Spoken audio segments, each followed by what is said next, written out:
मैं एक मौके पर मक्के मुकर्रमा और मदीने तैयबा ज़ियारत के लिए हाजिर हुआ। मदीने तैयबा में हाजिर था, मस्जिद नबवी शरीफ में हाजिरी की सआदत मिली हुई थी। नमाज असर पढ़कर मैं अंदर जो कदीम मस्जिद नबवी है उसी में बैठा हुआ था। इत्तेफाक से एक नौजवान हाथ में एक किताब लिए हुए आया और ऐसे ही किताब जमीन पर फेंका और नमाज पढ़नी शुरू कर दी। मैंने उस किताब को हाथ में लिया, देखा तो उस किताब का नाम था अल बिदाया वन निहाया। आप हजरत बैठे बस थोड़ी देर, क्योंकि वक्त बहुत कीमती है। किताब का नाम था अल बिदाया वन निहाया। मैंने वो किताब हाथ में ले ली। जब वो नौजवान नमाज पढ़ चुका, मैं उससे करीब हुआ, किताब मेरे हाथ में थी।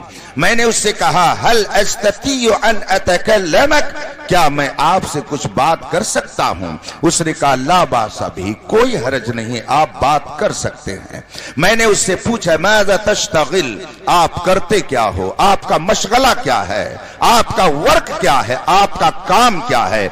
उसने कहा अतअल्लम फिल जामिया अल इस्लामिया बिल मदीनतिल मुनव्वरा, मैं मदीना यूनिवर्सिटी का स्टूडेंट हूं, वहां का तालिबे इल्म हूं। मैंने उससे पूछा ऐना तस्कुन, आप रहने वाले कहां के हो? उसने कहा अस्कुन मिन सूडान, मैं सूडान का रहने वाला हूं, मेरा ताल्लुक सूडान से है। मैंने उससे पूछा फी अय्य सफ़िन तक़रा, आप किस क्लास में पढ़ते हो? उसने कहा फी सफ़ी साबिअ, मैं 7वीं क्लास का तालिबे इल्म हूं। मैंने उससे पूछा हल क़राता किताबन फिल अक़ीदा, क्या आपने अक़ीदे की कोई किताब पढ़ी है? उसने कहा ला, मैंने अकीदे की कोई किताब अब तक नहीं पढ़ी है। मैंने सोचा कि लाओ जरा मालूम करूं ये इधर का है या उधर का है, ये सुन्नी सही अकीदा है या कुछ और है। सूडान अफ्रीका का एक मुल्क है, वहां का रहने वाला।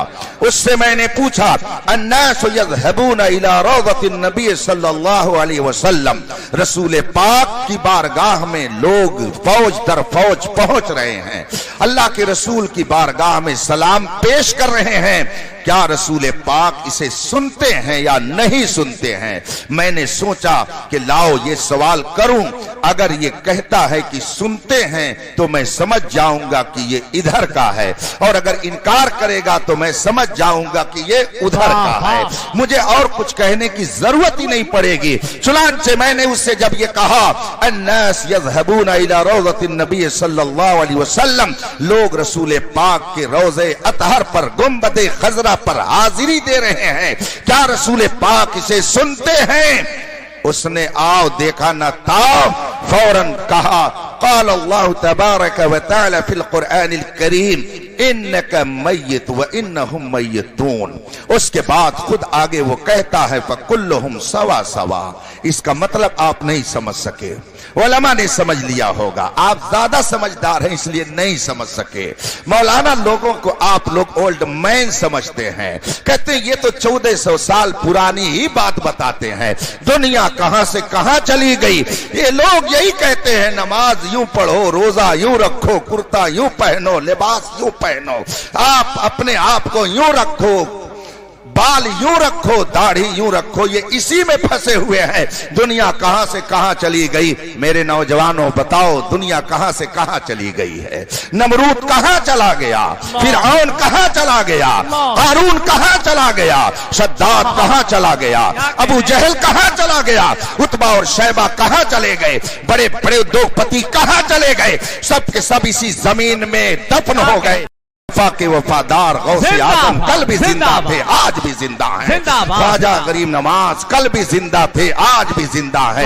महबूब इलाही कल भी जिंदा थे, आज भी जिंदा हैं। इमाम अहमद रजा कल भी जिंदा थे, आज भी जिंदा है। मेरे मुजाहिदे मिल्लत कल भी जिंदा थे, आज भी जिंदा है। ताजुल शरिया कल भी जिंदा थे और आज भी जिंदा है। नारे तकबीर, नारे रिसालत, गुंबदे खजरा कॉन्फ्रेंस, मसलके आला हजरत। गुंबदे खजरा की छांव में लोग सलाम पढ़ने के लिए जा रहे थे। मैंने जब उससे पूछा उसने यही जवाब दिया जो मैंने आपको सुनाया, मगर आप शायद नहीं समझ सके। क्यों नहीं समझ सके? इसलिए कि मैंने अरबी में जवाब दिया, और ये अरबी जो मैंने पढ़ी, इस अरबी में पहला हिस्सा कुरान करीम की आयत करीमा है। कुरान की आयत मैंने पढ़ी जो उसने जवाब के तौर पर सुनाया था। वो कहता क्या है मेरे सवाल के जवाब में? क़ाल अल्लाह ताला फिल कुरान, अल्लाह ने कुरान में फरमाया है, इन्नका मय्यित, ऐ नबी आप पर मौत तारी होगी, व इन्नहुम मय्यितून, और दूसरे लोगों पर भी मौत तारी होगी। अब आगे वो अपनी तरफ से कहता है कि जब सब पर मौत तारी होगी, सब मौत के मुंह में चले जाएंगे, सबको मौत आनी है, फकुल्लुहुम सवा सवा, सब के सब बराबर हैं। उसने ये नजरिया पेश किया, सब के सब बराबर हैं, यानी कोई नहीं सुनता है। जैसे आम लोग नहीं सुनते हैं, वही हाल रसूल पाक का है। ये गुंबदे खजरा के साए में बैठकर रोजाना तालीम लेने वाला तालिबे इल्म कह रहा है, मदीना यूनिवर्सिटी में पढ़ने वाला स्टूडेंट कह रहा है। उसने जब ये कहा तो मेरे दिल को गैरत आई। मैं गुंबदे खजरा की छांव में बैठा हुआ था, मैंने सोचा इसको कुछ न कुछ रज़वी इंजेक्शन देने की जरूरत है, और जो इसके अंदर जरासीम है उन जरासीम को, और जो कोरोना है बदअकीदगी का, उसे निकालने के लिए कोई ना कोई दवा इसको देनी जरूरी है। चुनांचे मैंने उससे कहा, हल समेत इस्म शेख इब्न अल क़य्यिम, क्या आपने शेख इब्न क़य्यिम का नाम सुना है? इब्न क़य्यिम को आप नहीं जानते होंगे, ये उलमाए अहले हदीस के बहुत बड़े आलिम हैं, जमाते गैर मुक़ल्लिदीन के पेशवा हैं, उनका नाम इब्न क़य्यिम है।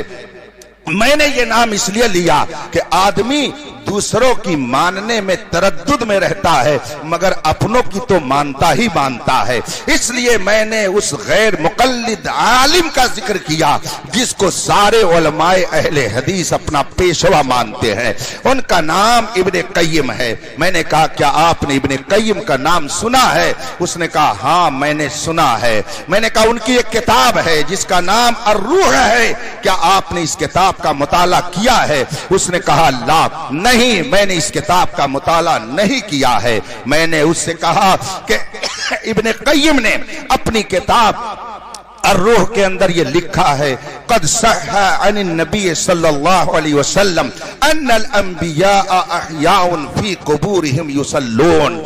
उलमाए हदीस के ये पेशवा अपनी किताब अर्रूह के अंदर लिख रहे हैं कि सही हदीसों से ये साबित है कि जितने नबी हैं सब अपनी कब्रों में जिंदा हैं और नमाज पढ़ते हैं।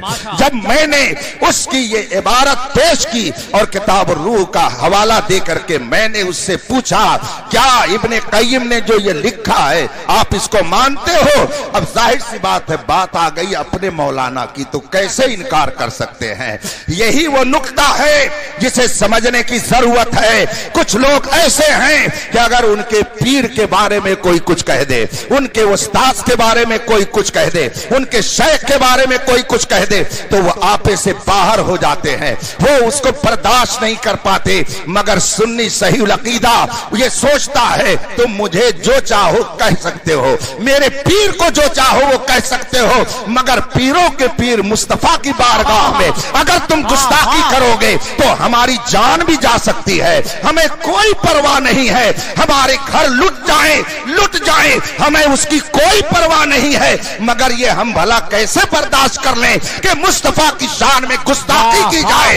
इसीलिए हम चीखते हैं, हम आवाज लगाते हैं, मगर हम ये भी जानते हैं कि कानून के शिकंजे में रहा जाता है, तो हम कानून को गुहार लगाते हैं, ऐ कानून तू आ और इंसाफ कर कि जब हमने किसी के मजहबी पेशवा की तौहीन नहीं की तो कायनात के सबसे अजीम पेशवा की तौहीन क्यों की जाती है?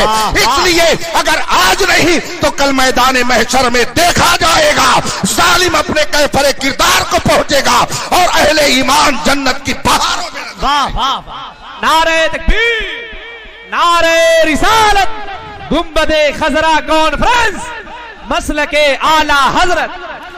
मैंने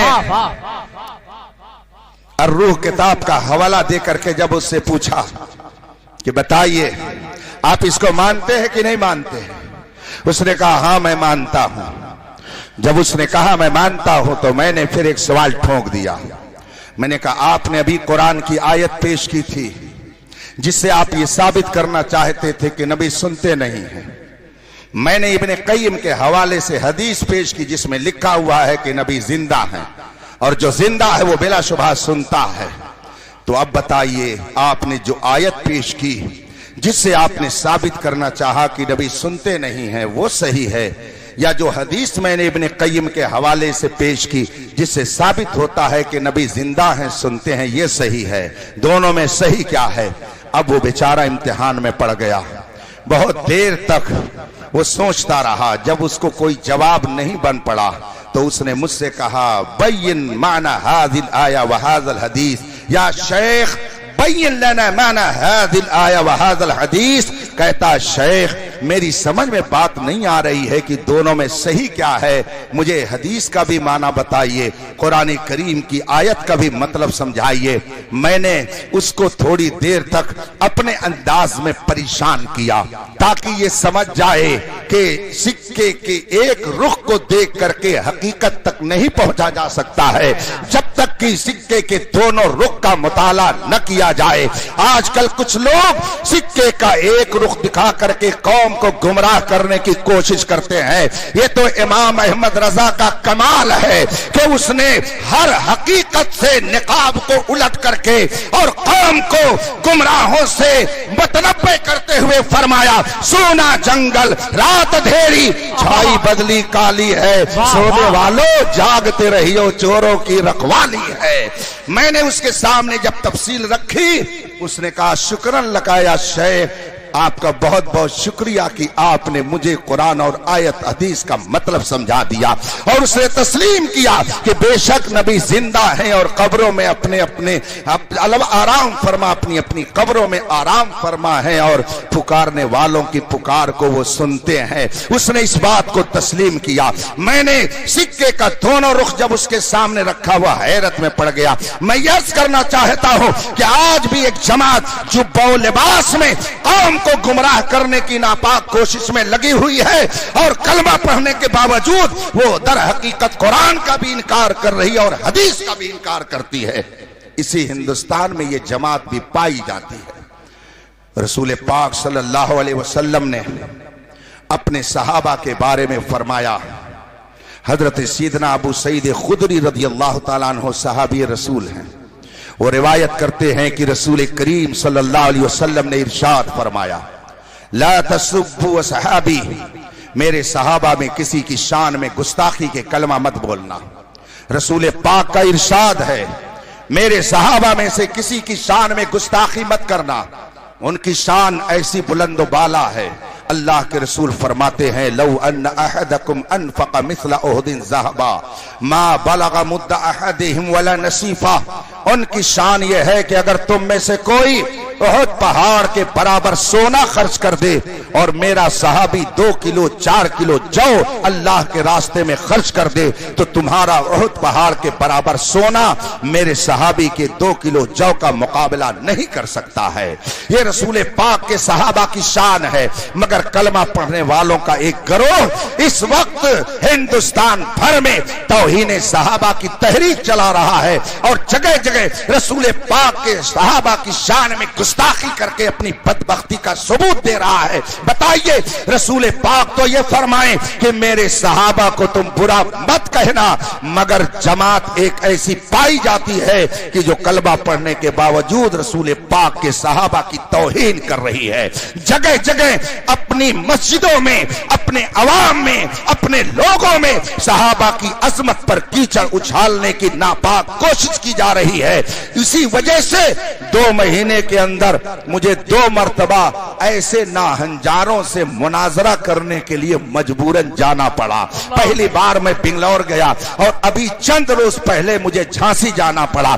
लेकिन अल्हम्दुलिल्लाह दोनों जगह दुनिया ने ये देख लिया, किल के रजा है खंजरे खूंखार बर्बाद, आधा से कह दो खैर मनाए ना शर करें। कयामत तक जब तक तक मुस्तफा के सच्चे वफादार रहेंगे, इमाम अहमद रजा के अफकार और नजरियात को फैलाने वाले जब तक रहेंगे, किसी सहाबी की शान में अगर कोई उंगली उठाएगा तो कोशिश की जाएगी कि कानून की जबान से उसकी उंगली को काटने की कोशिश की जाए। कोई जबान अगर खुलेगी तो कानून की जबान के जरिए उसको काटने का हुनर भी जाना जाता है। नारे तकबीर, नारे रिसालत, गुंबदे खजरा कॉन्फ्रेंस, मसलके आला हजरत। कलमा पढ़ने वालों की एक जमात इसी हिंदुस्तान में पाई जाती है जो सहाबा पर तबर्रा करते हुए फख्र महसूस करती है। मैं और मजीद तो न कुछ न कहूंगा, लेकिन ये मुझे महसूस हो रहा है कि जिस तरह से कुछ सालों पहले तक सऊदिया अरबिया ने वहाबियत को फैलाने के लिए अपनी दौलत का दहाना खोला, आज भी कुछ मुल्क जो गुस्ताखाने सहाबा में शुमार किए जाते हैं अपनी दौलत का मुंह खोले हुए हैं, और हिंदुस्तान के बहुत सारे टट्टू उसका शिकार होकर मस्जिदों मेहराब के जरिया उनके नापाक अजाइम की तकमील में लगे हुए हैं और राफिजियत को फैलाने का काम कर रहे हैं। मुझे कभी कभी अफसोस होता है अपने उन शुअरा पर, सबकी बात नहीं करता, और अपने उन नौजवानों पर कि अगर इनके सामने सिद्दीक अकबर का नाम लिया जाए तो ये नहीं पंच मचलते हैं, इनके सामने अगर उमर फारूक आजम का जिक्र किया जाए तो ये नहीं मचलते हैं, इनके सामने अगर उस्मान गनी की सखावत का जिक्र न किया जाए तो ये नहीं मचलते हैं, और अगर शायर ने अली अली अली अली अली अली अली अली कहना शुरू कर दिया तो लगता है कि ये मतलब ऐसा लगता है कि दरबारे अली में पहुंच गए और जेब से पैसा निकालना शुरू कर दिया, और उसके बाद में फिर वो शायर उसी एक लफ्ज को 50 मरतबा दोहराता है। जाहिर सी बात है जब मिजाज स्टेज से ऐसा बनेगा तो कौन सहाबा की गुस्ताख बनेगी। इसलिए इस पहलू से भी हमें सोचने की बहुत खूब